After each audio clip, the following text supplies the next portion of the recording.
Go ahead, Senator Dolezal. Let me get you.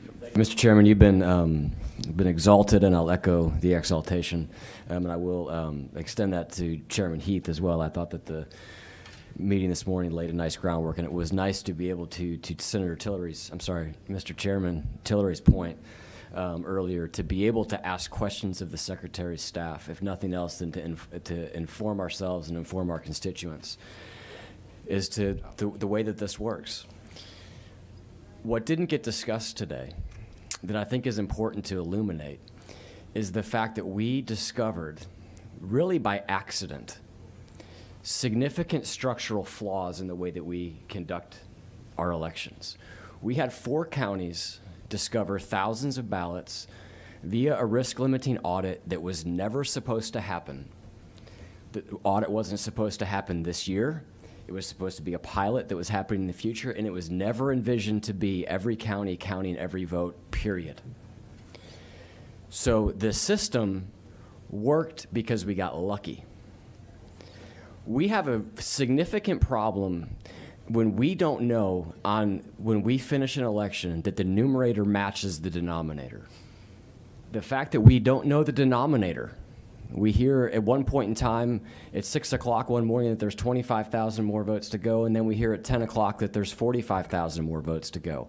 I understand somebody may have misspoken that, but there's no master place that any one of us could go to the Friday after the election and say, here's how many votes are left to count, because we know how many ballots came in and we know how many ballots have been counted.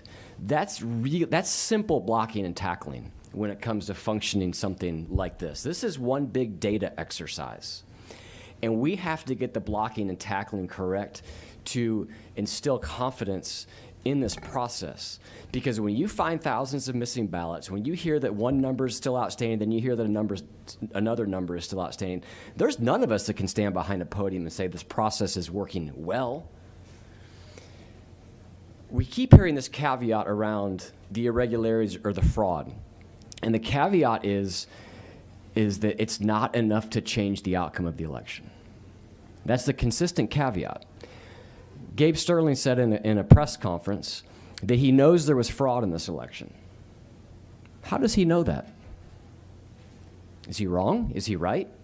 What he also said was, but we know it's not enough to change the election. How does he know that? There's 250 open investigations and probably should have been more. We heard this morning from the Secretary's office that 300 people double voted again. We had 1,000 people double vote in June, apparently. 300 double voted this time. They said the number was down. They told us there were 70 felons that voted.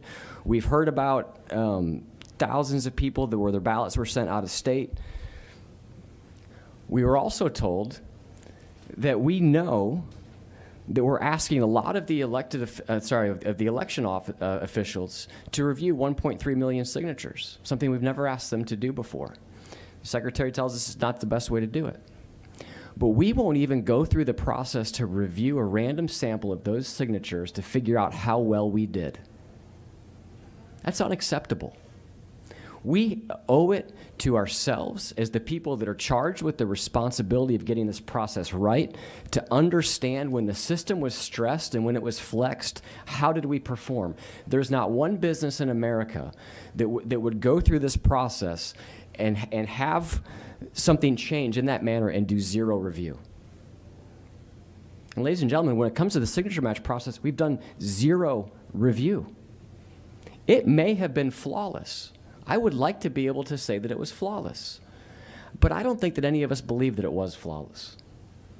Because I don't believe that any of us think that our signatures are consistent enough over a period of time from when you last got your driver's license. Senator Beach, I'm sure you got yours within the last couple of years, but I got mine 10 years ago. My signature's changed. There's an incredible amount of disinterest in the media and frankly from the minority party in really digging into this process. And I do respect the senators who were here today, but there is not a call for a signature audit. There has not been a call for investigations. We've heard for the last month that this State Farm Arena situation was under investigation. Why did it take us a month to get a video? Why did it take us a month to get a video and it wasn't even produced by an employee of the state? That's patently absurd. We have to do better, and we can do better. That video is a bombshell. You saw the media and the observers leave the room at the same time. That tells you they were told to leave.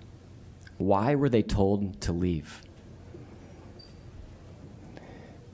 The media needs to get interested in this, and they need to get interested in this quickly, because they have a role to play in this as well. And the fact that I can guarantee you, well, I can't guarantee you. I would suspect that if the allegations were on the other foot and in the other direction, that we wouldn't have waited a month for an open records request to be filed, or however they obtained that video, to see that video. We have to get a lot more curious, because we have to get it right. And Senator Parent, I'm not intending to throw you under the bus, and I apologize for my comments about what I just said, but I do really wish that I sensed a bipartisan effort to dig into the details of what happened so that we can affirm it in either direction. This, to me, is not about who won an election. I don't think this is about who won an election to you. I don't think this is about who won. You referenced, maybe our elections aren't legitimate.